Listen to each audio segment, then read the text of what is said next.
Hi, this is David Walleman for JamPlay.com, starting a series, very important series, on theory, music theory, applied music theory. Before we kick this in, I'd like to address a few questions that you might have. First of all, do you need theory? Maybe not, actually. You might not need it. I know this is not conventional, but I think that if you're studying this lesson just because you think that you need theory to play, you're wrong. You're wrong because a lot of players can play without knowing theory. However, if you feel stuck in your playing and if you want to develop your songwriting a little bit further and know what you're playing so that you can have more options, then these lessons are for you. I just wanted to put that out of the way. A lot of people start guitar, get into theory, get really discouraged and never pick up the guitar anymore, and I don't want that to happen. This is such a fun instrument that it would be a shame to put that to waste. But if you're still listening to this, you're probably interested in the subject, so we're going to start from the beginning. When you start to talk, you learn a few words, and then when you want to understand how these words are built, you learn the alphabet. That's what we're going to do today. We're going to talk about the alphabet of theory with this lesson titled Intervals. What is an interval? Very simple. An interval is simply the distance between two notes. And in music, two notes can be measured, and the unit of measure we're going to use is called the step. And the smallest interval we will use to measure the distance between two notes is called a half step. And on the guitar, a half step is simply one fret. Got that? If you got that, you're ready to study intervals. And at the end of this lesson, if you do everything properly, you'll be able to play any given interval from any note anywhere on the guitar. So grab your guitar, grab a pen. You might want to take some notes. And make sure that before moving on to the next section on these videos, make sure that you master whatever you're working on right now. This is very gradual, so let's get started. Let's give you a little bit of background here, a little bit of vocabulary so we're on the same page. Intervals are the distance between two notes. That means that you need a reference note, a bottom note. That reference note has a special name. It's called the root. So no matter where you play on your guitar, it doesn't matter if you know the actual name of the note or not, but if you want to measure the distance between a given note and another, no matter where it is, this first note is called the root. Just remember that, root, reference note. Now, as you know, the notes in music are named after the alphabet. And there's 7 notes. A, B, C, D, E, F, G. And after G, we go back to A. There's no H notes. So 7 notes. That means that, let's imagine that our root, our reference note is A, the A note. A, B, from A to B, that's a specific interval. The distance between A, which is the root, and that B is going to have a name. After B, we have C. So if I measure the distance between A and C, that interval is going to be a little bit wider, and so forth. So you've got A, B, C, D, E, F, G, and after G, A. We've got another A.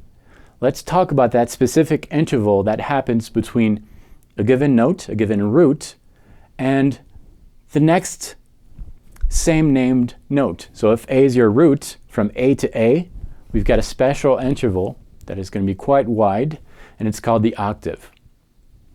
So octave is the widest interval we're going to talk about in these lessons. Now that doesn't mean that that's the widest interval that you will encounter in music. You can have super large intervals, but for the purpose of this lesson, for you to understand, that's the widest interval we'll talk about, the octave. So the root, reference note, and the octave. And in between this root and this octave, we're going to have a bunch of other intervals. We're going to talk about these intervals. Let's talk a little bit about the octave before we move on to all the other intervals found within the root and the octave. Let's play a note on the guitar on the 6th string doesn't matter which note. I'm going to play an E, which is on the open string. Makes things easier.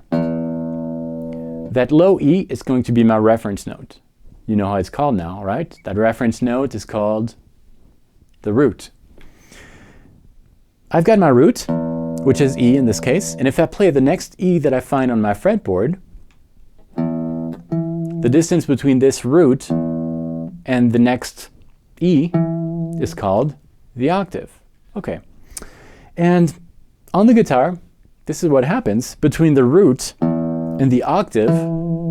If I play both on the same string, I'm going to have 12 frets. So 12 frets between the root and the octave. Okay, so that means that between the root and the octave, I'm going to have 12 possible intervals between the octave and the root. There's going to be 12. That brings us to a little problem because remember earlier we talked about the names of the notes of the guitar, and we said we have 7 notes, A, B, C, D, E, F, G, and then another A. So there's only 7 notes here, but we've got 12 frets to cover. So that either means that I lied to you or that there's something else out there, and there is something else out there. The explanation is quite simple. These intervals are going to have subcategories. It's as simple as that, and we're going to talk about these subcategories, what they are, how to use them. But before we talk about those, I just want to clarify something. Since we have 7 notes on our guitar or whatever we're playing, and the octave is the largest, widest interval, let's talk about the main name of these notes that we'll find in between. We've got 7 notes. The root, that's our first note, the reference. Let's call that A, for example. A, B, C, D, E, F, G, and then A, the octave. A is number 1. From A to B, the distance between A and B is going to be called the second. Easy. The second note, the second. A, B, second. A, C, the third. A, B, C, D, the fourth. A, E, the fifth. A, F, the sixth. A, G, the seventh. And A, A, the eighth, or the octave. So the intervals are going to be called according to the place of the note within our diagram. Seconds, thirds, fourths, fifths, sixth, seventh, octave, which is the same named note. That's the widest interval. And because we need to place these 7 different notes over 12 frets, that's why we're going to have subcategories. In other words, we've got a second, but there's 2 types of seconds, 2 types of thirds, and so forth, in order to cover these 12 frets. So we're going to talk a little bit about these subcategories in the next video. Subcategories. There is several types of subcategories. Let's talk about the most commonly used types of categories. Minor and major. I'm sure you heard that term before in chords, scales. It's a very common subcategory in music, minor and major. The intervals that we talked about can be minor or major, except for the 4th and the 5th. So if we recap a little bit, we review, we've got our root, the reference note. The root's the root. The root cannot be minor or major because, well, it's just one note. One note is one note. That's the reference note, the root. The second, we've got a minor second and a major second. The third, minor third, major third. I said that the 4th and the 5th are apart, so let's not deal with the 4th and the 5th. The 6th, minor or major. The 7th, minor or major. Then we have the octave. Can the octave be minor or major?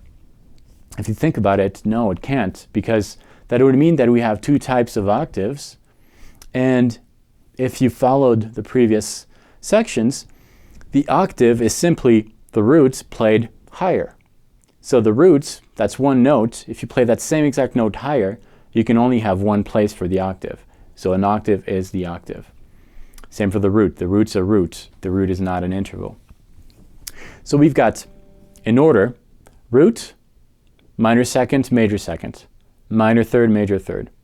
The 4th and the 5th, let's not talk about them now. The 6th, minor 6th, major 6th. The 7th, minor 7th, major 7th, and then the octave. It happens that the 4th and the 5th are those 2 middle intervals. You know, you've got your root, the 1, 2, second, third, fourth, fifth, sixth, seventh, eighth. That's right in the middle. There's 3 after and 3 before. The fourth and the fifth are set apart. We're going to talk about the nature of the fourth and the fifth in the next video, and then we'll start seeing how we can apply this on our guitar. The fourth and the fifth are apart. They're set apart. In other words, there's no such thing as minor fourth, no such thing as major fourth, no such thing as minor fifth, no such thing as major fifth. All the other intervals can be minor or major. The fourth and the fifth are perfect. That's what it is. Just a perfect fourth and a perfect fifth. So if someone tells you, can you play a minor fourth? You can tell them, sign up to JamPlay, check out this video, and you'll know that there's no such thing as minor fourth. It's a perfect fourth. Same for the fifth. Perfect fifth. Now that we put that out of the way, we're going to take a look at a diagram that is included in your supplemental content, and we're going to study this diagram, and then I'll explain to you what we'll do with this. This diagram can start on any fret. It doesn't matter. However, it needs to start on the 6th string. There's 8 notes in this diagram. Let's start on the 6th string, 5th fret. We could start on fret number 3, 4, it doesn't matter, but for this we're going to start on fret number 5. And let's study this diagram. You really need to memorize the diagram. It's going to be very helpful later on to figure out intervals. Let's learn this. And before we do so, let's work a little bit on our technique here. As you notice, the diagram happens between 4 frets. So we're going to try to keep 1 finger per fret. We'll start with the middle finger on the 6th string, 5th fret, followed by the pinky on the 6th string, 7th fret. Moving on to the 5th string, frets 4, index, 5, middle, 7, pinky, and the 4th string, frets 4, index, 6, ring, and 7, pinky. That's our diagram. You need to be very comfortable with that shape, that position. It doesn't matter if you know the name of that position or not. That's not the point. The point is, we've got 8 notes here.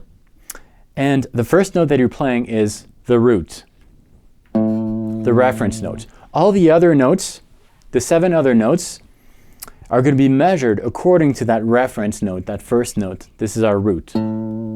So if I play the second note of my shape, 1, 2, that's a second. If I play the third note of my shape, 1, 2, 3, that's a third. 4th, 5th, 6th, 7th, octave, 8th octave. They sound the same, except that one is played higher. Now, in the previous videos, we mentioned subcategories. We mentioned minor and major subcategories for the 2nd, 3rd, 6th, and 7th.